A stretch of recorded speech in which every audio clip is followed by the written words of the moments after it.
For him to know enough to pursue him and arm himself based on Ahmaud Arbery's prior actions, how is it that he didn't know it well enough to share it with the police? Hey, what's up, fellow inquirers? Be sure to like and subscribe down below if you haven't already. Now, after having more conversations online about the Ahmaud Arbery case, I've had even more unsubstantiated claims pointed my way. Well, in today's video, we're going to take a look at the police report and see what answers that we can uncover and most likely find even more questions that need to be answered. Thank you for watching. This is Inspiring Inquiry.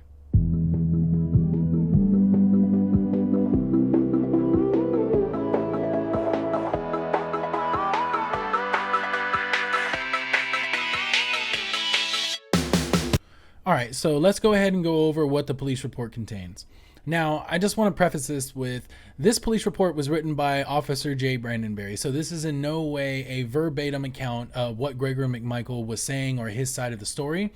It was stated down below that Officer Brandenberry uploaded his body cam footage. And once that comes out, that's going to paint a much better picture of what Gregory McMichael was actually saying. So let's take a look. So this is basically covering some of the particulars, circumstances, death, the officers involved, written by Officer Jay Brandenberry. Let's go ahead and go past that. This states the people are involved all the way from, Gregory and Travis McMichael to Roddy Bryan. William R. Bryan is William Roddy Bryan. He's the one who was filming the incident. We're all familiar with Gregory and Travis McMichael. Diego Perez was the person that Mr. English, the owner of the house under construction, would contact whenever the cameras would start picking up motion. So in this, what I'm going to do is I'm going to read what the report says, and then I'm also going to bring up some of the questions that I have about the report and some of the details about the case that have come out. A lot of people have been asking particular questions. They've been asserting certain things about Gregory McMichael's prior knowledge of who Ahmaud Arbery was based on the fact that he had investigated him in a prior case. So let's go ahead and start, and then I'll ask my questions kind of as we go along. So on Sunday, February 23rd, 2020, I responded to the intersection of Satilla Drive and Holmes Drive in reference to shots fired. While en route, I was advised there were shots fired and a male on the ground bleeding out. A short time later, I was advised the male on the ground was deceased. Upon my arrival, I observed Officer Minshew setting up a perimeter. I began speaking with Gregory McMichael, who was a witness to the incident. McMichael stated there have been several break-ins in the neighborhood, and further, the suspect was caught on surveillance video. McMichael stated he was in his front yard and saw the suspect from the break-ins hauling ass down Satilla Drive towards Burford Drive. McMichael stated he then ran inside to his house, called Travis McMichael, and said, "Travis, the guy's running down the street, let's go." McMichael stated he went to his bedroom, grabbed his .357 Magnum, and Travis grabbed his shotgun because they, quote, didn't know if the male was armed or not. McMichael stated, quote, the other night, end quote, they saw the same male and he stuck his hand down his pants, which led them to believe the male was armed. So these are the problems that I have with this portion of it. Now, it's saying things like, McMichael stated he was in his front yard and saw the suspect from the break-ins hauling ass. They were saying that they didn't know who Ahmaud Arbery was at first. So people claiming that he already had prior knowledge because of his earlier investigations into Ahmaud Arbery, this doesn't support that. In fact, this says that they don't know who the guy was. They were calling him a suspect from the earlier break-ins, which is also a leap. I don't know how they knew that this particular person who fits the description running down the road is the same person that you see on video. I don't know how they can say that this was the suspect from the earlier break-ins other than this is who they suspected to be the suspect from the earlier break-ins. So this is a leap in logic right there. It's also saying that McMichael stated he went into his bedroom to grab his .357, Travis grabbed the shotgun because they, quote, didn't know if the male was armed or not. This is also making an assumption. They're assuming that this person that they see running down the road is the same person that they seen the other night. I don't know how they verified this other than seeing him running down the road and just assuming that it's the same person. Like I said, just because you see someone who fits the description of earlier break-ins doesn't mean that that is the same suspect from the earlier break-ins. When you're looking at video camera footage, you can't say that because you see a guy, a tall, slender black male running down the road, that it's the same tall, slender black male that you had on video camera. Now for the next paragraph. McMichael stated he and Travis got in the truck and drove down Satilla Drive toward Buford Drive. McMichael stated when they arrived at the intersection of Satilla Drive and Holmes Drive, they saw the unidentified male running down Buford Drive. So this also flies in the face of people who are saying that Gregory McMichael had knowledge of who Ahmaud Arbery was because of his past dealings with them.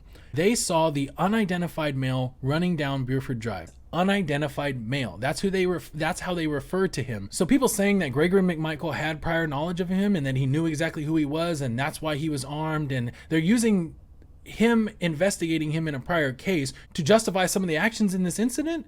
But this police report is actually going in contrast to that. This is naming him as a suspect. This is not naming him by name whatsoever. This is actually calling him unidentified male. So this is going against that narrative. McMichael then stated Travis tried down Buford Drive and attempted to cut off the male. McMichael stated the unidentified male turned around and began running back the direction from which he came, and Roddy attempted to block him, which was unsuccessful. So this also raises another question, because a lot of people are saying when you watch the footage that Ahmaud went around the truck and then charged at him. I don't know how they're making that claim, because when it goes off camera, you can't really see if anybody charged who. And in fact, in one of my earlier videos, I pointed out how Travis McMichael is standing right outside of his truck with the gun in his hand, and Ahmaud goes around the truck opposite of him. When it comes back into frame, both men are in front of the truck. So I don't know how you can claim that one person charged the other, because it looks like they both went in the direction of each other. So it's kind of hard for people to make that claim when the video doesn't show that. But back to what I was saying, people were saying that he could have ran out into the yard, he could have ran into the woods, that he could have turned around and ran the other way. Well, according to this report, it's showing that he actually did attempt to run away from them, and they continued and pursued him again and attempted to block and cut him off.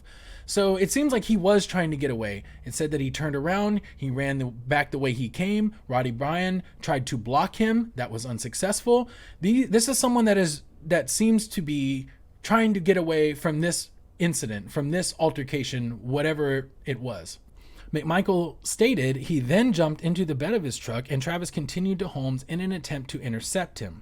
McMichael stated they saw the unidentified male, once again referring to him as unidentified, saw the unidentified male and shouted, end quote, "Stop, stop, we want to talk to you," end quote. McMichael stated they pulled up beside the male and shouted stop again, at which time Travis exited the truck with the shotgun.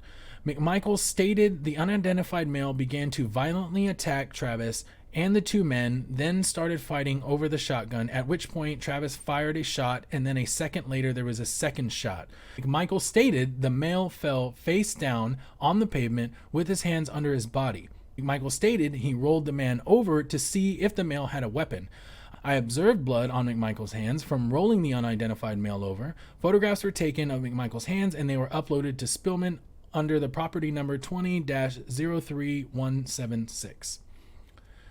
So now if you go down here, it says my Axon body camera was on while I was on the scene, and the video has been uploaded to Spillman under property number 20-03179.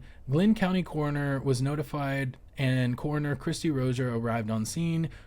Coroner Rozier pronounced time of death to be 13:46, which is around 1:46. Glenn County CID was called to the scene, and upon their arrival, the scene was turned over to them.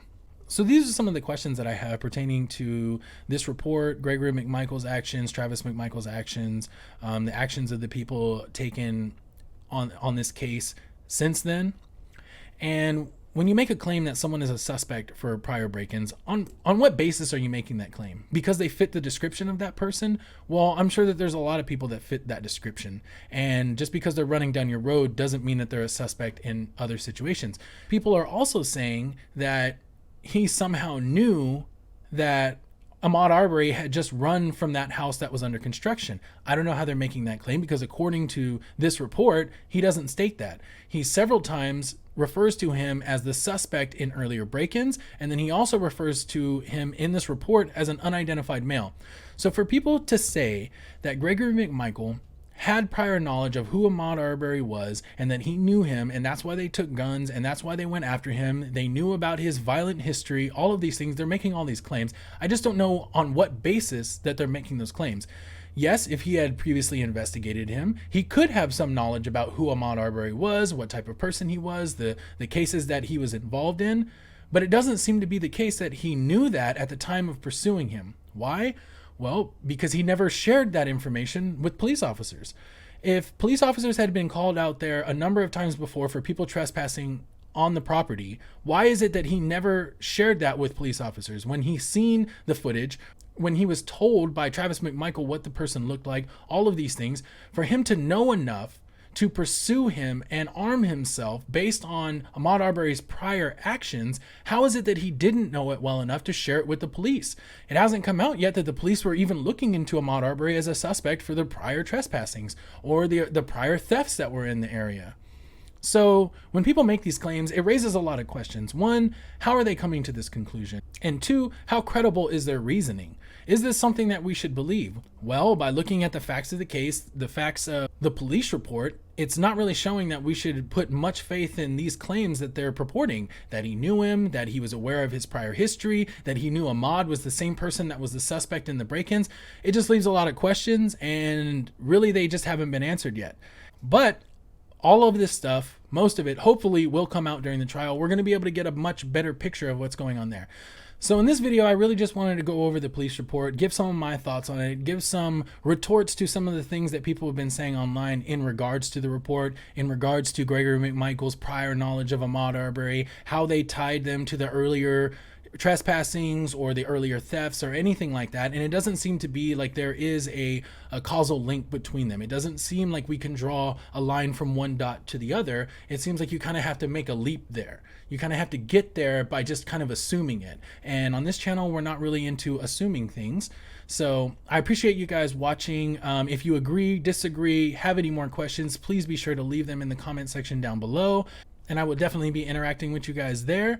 Be sure to like, subscribe, and share this video if you found it helpful. I definitely want to make more videos pertaining to things like this, COVID-19, any other sorts of misinformation out there. Thank you for watching. This is Inspiring Inquiry.